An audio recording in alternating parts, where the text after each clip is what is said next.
Hi, welcome to the commentary of Shapes of Grey version 5. I'm David Kilford, the level designer for this game, and I'm going to walk you through some of the design decisions that we made as we made this game.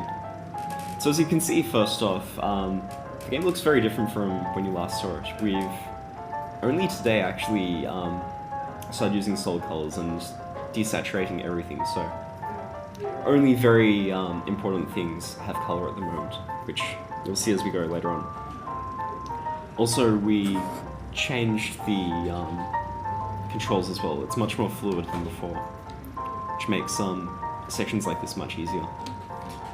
So the focus of this week was to string together a lot of the puzzles that I designed last week and set them up in a way that so our writer can go through and help design storyline around it.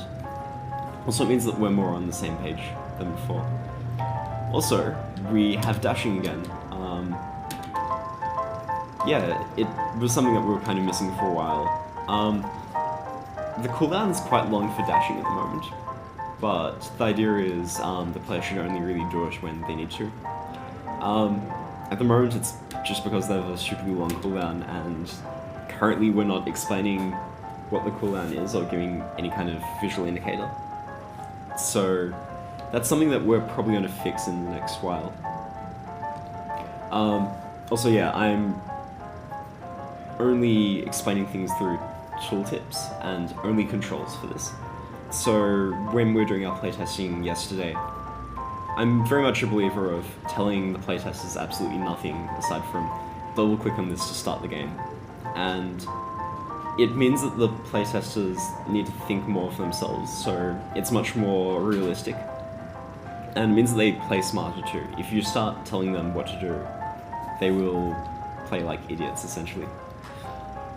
So yeah, this section was in the previous one, but I've changed the focus, so it actually teaches the player how to dash, which is very important. This section here is upside down from when you guys last saw it. This is when I was stringing together the levels to make everything fit in a really cohesive way. Involved changing the structure for a lot of things. So this section is also much easier, and as you can see, the guard's movement is much more fluid than before. It's something that Tom's been working a lot on the past week, and it really does show. Also, this level is much easier, and the overall flow of the game is much better. So here, I'm going to show you the new visual indicator for when you're hidden.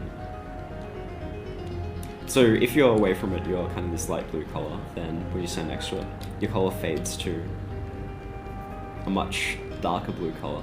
When it's darker blue, it means that you're hidden. And this is actually Tom's decision to introduce this. It really helped in the playtesting too, where we didn't actually tell the playtesters anything about the mechanics in this game, and they made sure to figure it out themselves, which is very surprising actually.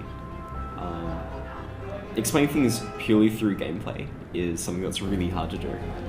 We will need to clarify it as well, because these were all game designers, and I'm pretty sure they're all hardcore gamers too, so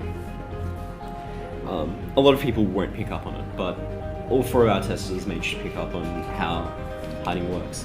So here we've introduced a new mechanic, keys and locked doors. So I'm doing two different kinds of forcing the player's hand here.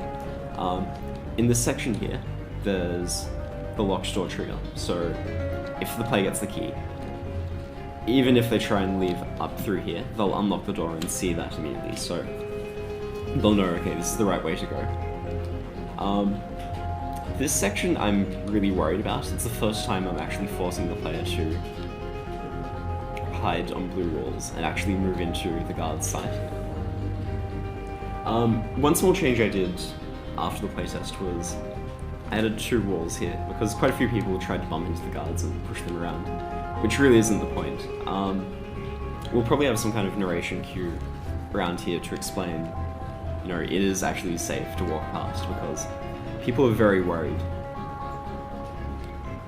this is a new puzzle here. Quite happy with this. I wasn't intending it to look like that. It was more I was just messing around with desynchronized guards that came out. Here I'm actually forcing the player to hide behind the wall again.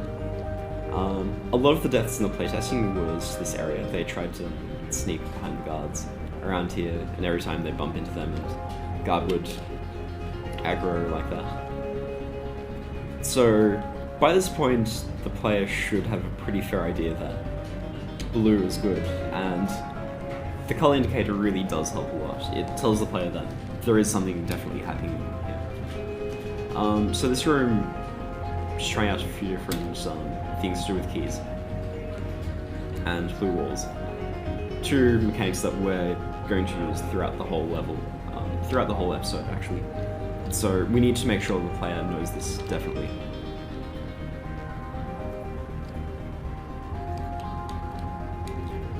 I'm pretty happy with these 3 sections here. I'm probably going to condense the room down in the future. So at the moment only 2 of them actually require you to use the blue walls. The third one I'm probably going to have to change because while it's fun, it doesn't really fit in the theme with this area. And yeah, it is actually possible to hide from the guards too. It was a bit too late there, but if you hide on a blue wall, they'll actually lose sight of you. And then after they lose sight, they'll move to your last known position, so sometimes they do.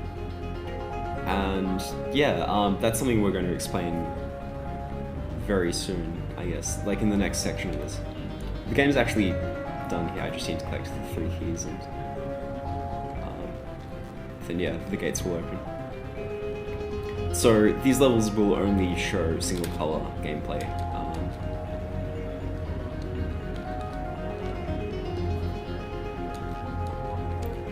It's something that I really felt that we needed to do better and to explain exactly how the colors work.